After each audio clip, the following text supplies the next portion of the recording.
Good day YouTube, and welcome to a brand new adventure of Crusader Kings 3. In this game, what we're going to do first and foremost is going to be a new adventure. We're going to be playing in 867, and we're going to be playing as our own ruler. What we're going to do here is we are going to create basically Ireland. That is going to be the goal of this entire series for the first part. So basically the end of it all is going to be having all of these counties under one king. Once that happens, and having the Kingdom of Ireland as a title, that will be the end of this specific campaign, basically. After that, we'll be doing future campaigns as well, where we'll be trying to do Great Britain, Norway as well. We're going to try and do France, and basically going to go through various different kingdoms and trying to do these small challenges, working our way up to hopefully one day be able to unite most of the known world at the time. And we'll see how that goes. But for now, we're starting small, we're starting simple. We're playing Crusader Kings 3. Now, I've played a lot of Crusader Kings 2, and I love the game immensely. Probably one of my favorite games in the world. And I've noticed a lot of differences between the second and the third game. Notably, a lot of different UI changes, and the way that the game plays in of itself is a bit different, which is refreshing. It has a lot of things that make it unique compared to the second game. But with that being said, I'm very excited for this. And we're gonna do what I usually do with Crusader Kings 2, is when I started learning how to play the game, I used to play in Ireland, which was considered to be like the newbie island. So we're gonna do the same thing for Crusader Kings 3. We're gonna play inside Ireland, and we're gonna start off as the Count of Umain here.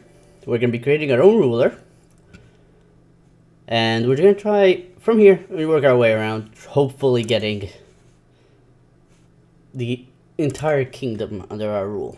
Now we'll see how that goes. So we're gonna go with male, heterosexual, Christianity, that's fine, Irish, that's perfectly fine. Randomize this a couple of times. Canaan, wonderful. Randomize the last name, or dynasty name in this case. Wonderful. Coat of arms. Give this a couple of goes. And we'll stop with something. There we go. Now, that's fine. That works. So, we're going to do my usual 18-year-old. Actually, change appearance. Customize further. We can actually randomize this a couple of times. And stop. Look at that. There he is. Wonderful. And what we're going to do, we're going to go with a military presence. So we're going to have a very strong commander-like character. A high marshal, so we can command more armies. We're better in duels and 1v1 combat, but that is more based on prowess instead of martial skill. Unlike the second game, which was everything connected under the martial skill in of itself. Now, I did notice something very nice is based on the character you're playing and the religion of your character. These traits will have a green or red border. Now, this means that your religion likes or dislikes these traits. Basically, if it has a red border, us being Christians, in this particular setting, that our religion, they do not like greedy or gluttonous or lustful people, you know, or sadistic, revengeful people, basically the 7 deadly sins, put it that way. But they prefer the opposites, completely opposite traits of those. So they like people who are chaste, they like people who are temperate and generous, or that sort of things. And those that don't have a border basically don't really matter to that religion specifically, unless it's specifically like zealous over here, which marks away specifically a religious trait in of itself. Then you have other traits, and these traits are physical traits, like you being naturally strong, naturally smart, these sort of things. So as a personality trait, what we're going to be doing first and foremost is we're going to be taking the, where is it?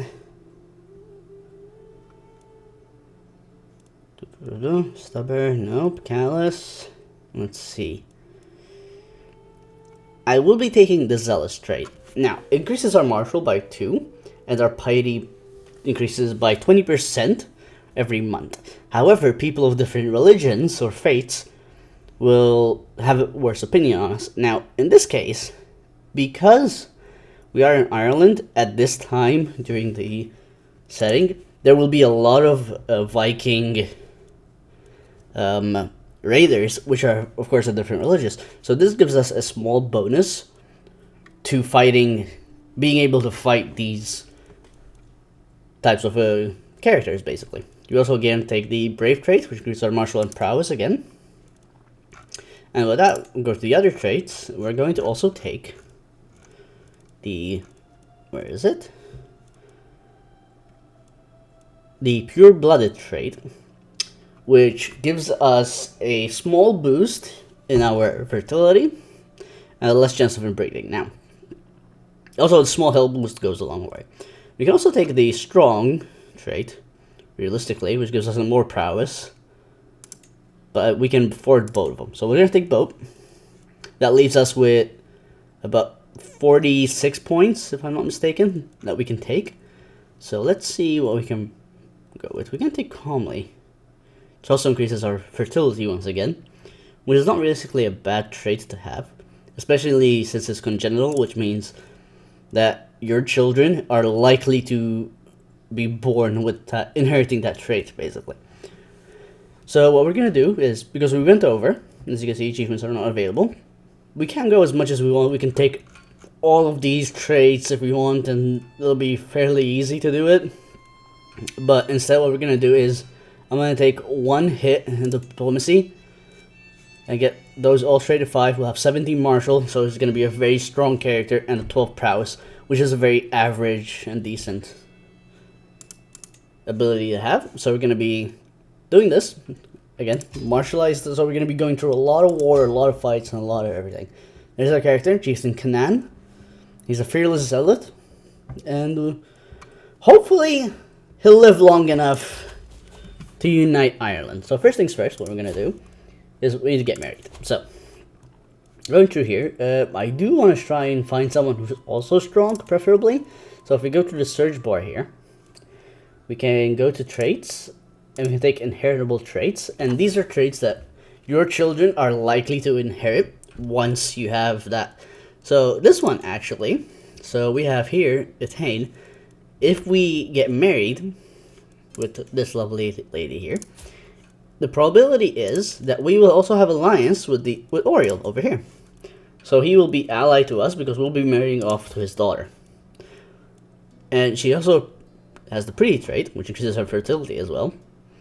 So this is actually a very decent character to have, just based on the initial alliance. Even though her martial skill is abysmal and there's no stewardship, but she has a decent diplomacy, so it's not completely bad. And realistically, that's the best, considering that we don't really have other choices. I'll rather have the alliance early on. So we'll do that. They'll accept it definitely. We get nothing, we lose nothing, but she will get 100 prestige for marrying a count. So send the proposal, and that will be sorted. As the lifestyle, we'll be going with the martial lifestyle, which gives us a 40% more experience because we have a high martial skill. So we can pick to any of these 3 to focus on, which will give us extra bonuses. So the strategy focus will give us an additional +3 martial, which will drop us up, will take us up to 20. The authority will increase us +1 martial. However, it will give us also a dread bonus. Now, I haven't played enough with dread to know exactly how it works, but I know that it's not necessarily a good thing. And the chivalry focus gives us a higher prowess, so we're better in one-on-one fights. a +10 to our attraction bonus, and a +5 advantage to all our knights, our commanders. Now, what we're going to be doing, because we will be using him specifically for combat, I'm going to be taking the chivalry focus, which gives us an additional prowess ability. So, and that'll give us a decent boost for wherever we need to fight. We also start with one ability that we can take, and this is basically, again, with the Stalwart Reader here, we can get a +4 prowess as well. We can also take Serve the Crown, which gives us Dread, or Bellum Justum, which increases our caster's ability by 50%, so we can get them cheaper. Realistically, I will be taking the Stalwart Leader because that +4 in prowess is amazing, and having the ability of commanding the armies without having that much of a risk will be better. So we'll take that.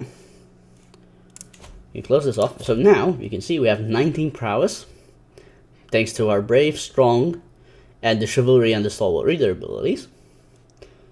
And you can also see we also have the aggressive attacker trait as being a commander, so our enemy has a +25% of fatal casualties whenever we're fighting them, which is a very good thing. We currently have 345 troops under our command. We have 325, so as soon as we get this, they're not that strong, they have 280, but having an extra 280 on top of ours, that'll be about 600 troops, which is going to be very, very powerful for us early on. In the realm, first things we're going to do is we're going to pass the limited tribal authority along, because if we want to get to the feudal area, so basically currently, if you can see the, let me find it, not culture, no, I'm looking for governments. So you can see we're a tribal government, in order for us to take a feudal government, so basically we'll be able to use, be able to create towns and other things, because right now we can only have tribes, and we can't really construct any new holdings. Like we can only have tribes. To be able to build like bishoprics and republics and these sort of things, we need to have the feudal government. In order to do that, we need to have the full level 4 absolute tribal authority ability. Now, under our command, as you can see here, we have this area here, which is giving us currently 1.2 gold a month, and this tribe here, Mayo, is giving us a 0.2. Now, of course, the levies here haven't gone up yet, but they will as soon as we unpause the game. But I'm not that worried. So, as for champions, as you can see here, these are just our chancellors and council members, which are terrible, realistically. Can I change you? You're terrible. You're completely inept. You have a decent learning, but I don't know why. Oh yeah, because you're the bishop. So we can't actually change the bishop currently. And he hates me for some reason, so. Again, this is very early, so most of your council members will not be that happy to have you. What about you?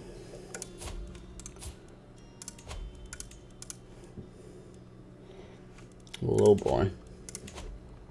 You're not really gonna help me, realistically.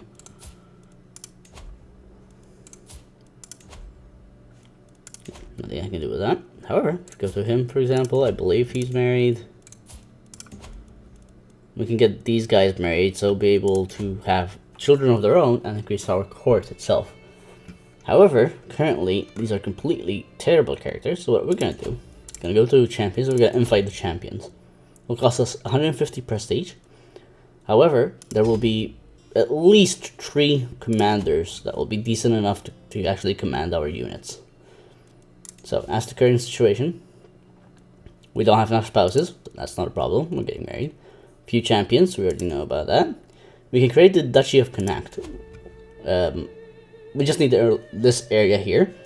But since we have most of the territories, we can go ahead and automatically create the duchy, which is just going to cost us 125 gold. To get the Kingdom of Ireland, you need to have at least 8 de jure counties. Now, that means we need to have control of 8 individual areas to be able to actually create Ireland as itself. So if we connect, for example, we have these 2 currently. we can take this section, that's 3, 4, 5, 6, 7, and 8. So having like the top half of Ireland, or the bottom half of Ireland, and then as long as you have half of it, you can create the entire kingdom. But that's not the goal. The goal is having Ireland as it is here. The entire landmass. We can also go to war with these people here, and basically most of them have stronger armies just because we haven't played the game yet, so my levies haven't gone up yet. However, this is our bishop, and we also have a bad opinion because it's the short reign. What we can do realistically is we can send him a gift later on to increase his opinion, or we can also try and sway him into our favor. So if we go here, we can sway. A 60% chance of him getting a better opinion of us. So let's just start with that. And we'll unpause so I can get going. We're going to keep it on a slower speed. I'm not going to go in full speed because I don't want to miss a lot of important information. So, as you can see here, they accepted our marriage proposal, which is great for us, because that means that he, as you can see the flags here, those two, the tiny blue flags on top, that means that he is now our ally. So if we go to war against, for example, our friend here, Chieftain Tigerman, we will actually be going, we'll be able to call him into the war to help us. Now, he has the claim on the area down here, but he doesn't seem to have any allies, which is not a bad thing. And having an extra area now is not a bad idea. So he does have inferior military strength compared to ours, and it will only cost us 50 piety just to attack. Because of our tribal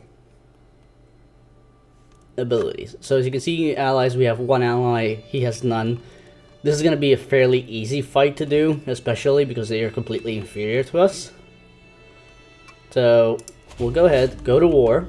First thing what I'm going to do, close that. I can call my ally. Now in order to call him, I will be spending 75 prestige to call my ally to join us, and he will accept because his willingness is 20, even though he doesn't really like me that much. So I'm just gonna call him to war, so he'll be able to assist us. Dismiss that. So we're gonna go to military here, and first thing we're gonna do is just gonna raise our armies. That's gonna be our army right here. Unfortunately, we're still gonna move to over here. We have some champions. They're terrible, but we have some champions. And because we also have a 28 advantage for commanders. So that's actually a very decent ability. So, start moving slowly. He has accepted his call to war, so he'll be joining us in this war. With another 317 troops. So we're going to have a total of like 700 troops here. Now, something that's not really explained properly throughout this entire thing. As you can see here, next to the number, there's these two, for example, two diamond shapes. Now, this shows you the quality of your troops. Now, currently you can see is these shapes. That means that they're decent quality. This may change depending on the situation. So, if a high morale, you know, high training, and that sort of things, the diamond shape will turn into a larger diamond. That will be stronger, and the troops will basically be performing a lot better. Now, as soon as you go into the actual invasion, he will send his troops to assist us. So we just need to hold out until he shows up. As you can see. So we're starting to lose a small number of points, which is fine. He has some advantage, but as soon as our allies show up, we're going to have a big boost. There you go. So as you can see, like, his soldiers here, the elite quality, just because they're going really well. And we got lucky because the enemy combatant, Chieftain, he was leading his army, and we managed to capture him during the fight, which means he automatically loses the war. Oh, a champion also arrived, so let's see, that's 14 prowess, decent commander. I will recruit him, definitely. we need commanders, which is a good thing. And as you can see here, 100%, we can completely take the entire... so I'm just going to enforce demands. We'll be gaining 75 fame and prestige, basically, if you recall from the second game. And they will also gain... our allies will also gain some fame. Enforce demands, and that area will be ours completely now. Information is always here, so we're gonna disband our armies because we don't need the army to be up anymore. As you can see, we are now owner of this area as well. Small expansions, but it's good to have some extra land because that also increases our council. So if we go to here, we can see maybe adding some new people to the council seats, even though they are completely terrible characters. That's not a problem. So I'm gonna go to court. We also need a physician. So, unless we have a decent physician, hold up, I believe we do. You. So I'll turn you as court physician just because he has 17 learning, which is a very good number for a physician to have. I would love to be able to change some of these council members, even though they're completely terrible. But what we can do, as you can see our council members, we completely forbid them from leading troops. That way they have a less chance, they won't have the chance of dying in combat. However, our champion here, we will force him to be our champion, because we need him to lead our troops when I can't, or if I'm currently not leading troops. Or if we're doing maybe multiple armies, that sort of thing. So, with that being said, our main goal is right now, as you can see, we have a low country control. So what we're going to do is going to go to the council, and we're going to have you increase control here. That's fine. Foreign affairs, that's okay. Collect taxes, that's completely okay. That's alright. And we've become the head of the Irish culture because we have the highest amount of land. A new general. Wonderful, very powerful. We'll take him and join us. He's even better than the other one, so we'll add him to be our champion. So basically, if you go down here, you can see our house. And our motto is by devotion and fate. You know. As you can see, also renown. As this goes up, you can upgrade your entire bloodline, basically. And if you go here, to Irish culture, it'll tell you what they're learning currently. So apparently currently we are researching the city planning. So we'll be able to build village centers, shrines, prayer halls, and trading outposts. It will take about 76 years to do that, but there is a... that is going. As you can see, we'll have currency, ledger, plenary assemblies, and gravel kind as already known research to the Irish. We also have quilted armor and mustering grounds. But these are all things that we can learn in the tribal area. Then you have the early medieval era, high medieval, and late medieval. And these are going to be future things. But for now, we're just learning these, so we can go with that. That's not really something you're going to be going through. Our most notable area that we have to be wary of is going to be here. This is Driar. Because this is Ivor the Boneless, one of the strongest Vikings known in the world. And he does have one territory that's a part of Ireland that we need to take. Now, other than that, there's also, I believe, I don't think it's... was it this one? Where is it? One of these.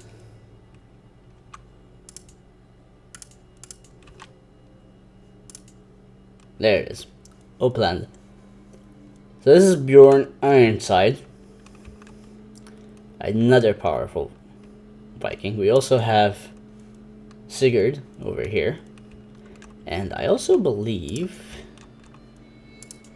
can't remember exactly where. But there should also be their other brother somewhere around here.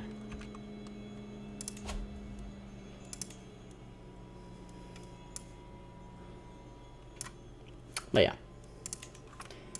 there's a couple of characters of notes that we have to keep an eye out. Just because. There it is, Havdan. There you go. There he is. So we got Havdan here. We have to keep an eye on him. He's currently at war with Mercia, apparently. With Essex and Northumbria on their side. It's a big ass war. Yeah, the Iverdamonis is just at war with everyone, apparently. So that's alright, that's not a problem at all. Right now, we just need to get some more troops, finish up our control for this area here to make sure we don't have any issues. We have to keep wary of raiders, amazingly. But it's not going to be that bad. Now we just need to gather some resources and do that sort of thing. So we can upgrade more troops, get more soldiers, expand, and continue from one point to the next. This is a very good start, especially having our allies here in Oriel, because we don't need to worry about having to conquer them. As soon as we have enough land, we can just vassalize them later on, hopefully. At least that's the plan. So let me tell you, it's just really a waiting game.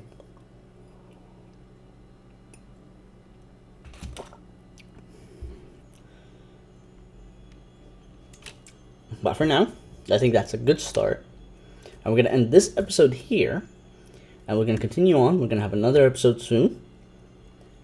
And we're going to try and continue our focus. My main concern right now is our character has yet to have a child, but it is very early on. So it's only been, realistically, a couple of months since the start of the game.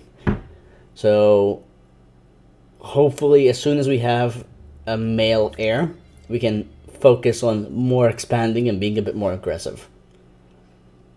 But until then, we'll end this here for now. Thank you very much for watching. I hope you enjoyed. If you enjoyed this and want to see more, please hit the subscribe button. If you want to see live streams of me playing various other games, you can also find the link below to my Caffeine account and my Twitch account. I mainly stream on Caffeine currently. Other than that, I hope you all enjoyed, and I'll see you again soon.